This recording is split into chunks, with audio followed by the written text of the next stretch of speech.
ನೋಡಿಲೆ ಅಡ್ಡ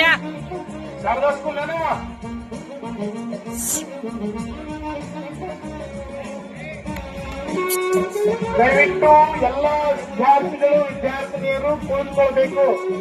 ಅಲ್ಲಿ ಕೇರಿನ ಹಿಂಭಾಗದೊಳಗೆ ಮ್ಯಾಟ್ ಅನ್ನು ಹಾಕಲಾಗಿದೆ. ತಮಗೆ ಕಾಂತೈತಿ ಕಾರ್ಯಕ್ರಮ ನಾವು ಕೂತ್ಕೋಬೇಕು.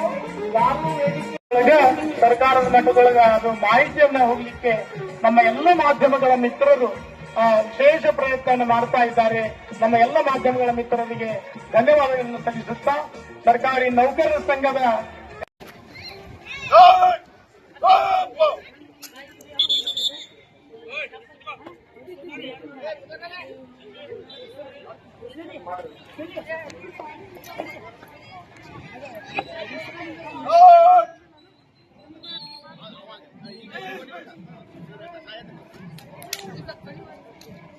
ಅಂಬೇಡ್ಕರ್ ಅವರ ಒಂದು ನೇತೃತ್ವದಲ್ಲಿ ಒಂದು ಸಮಿತಿಯನ್ನ ಮಾಡಿ ಸದನ್ ಸಮಿತಿಯ ವರದಿ ಆಧಾರದ ಮೇಲಿಂದ ಭಾರತವು ಸರ್ವ ಸ್ವತಂತ್ರವಾಗಿ ತನ್ನ ಕಾರ್ಯವನ್ನು ನಿರ್ವಹಿಸಲು ಬೇಕಾಗುವಂತಹ ನಿಯಮಗಳನ್ನ ಕಟ್ಟಳೆಗಳನ್ನ ಅದನ್ನು ಜಾರಿಗೊಳಿಸುವ ಉದ್ದೇಶಕ್ಕಾಗಿ ಈ ಒಂದು ಶಾಸನವನ್ನು ರಚನೆ ಮಾಡಿದರು.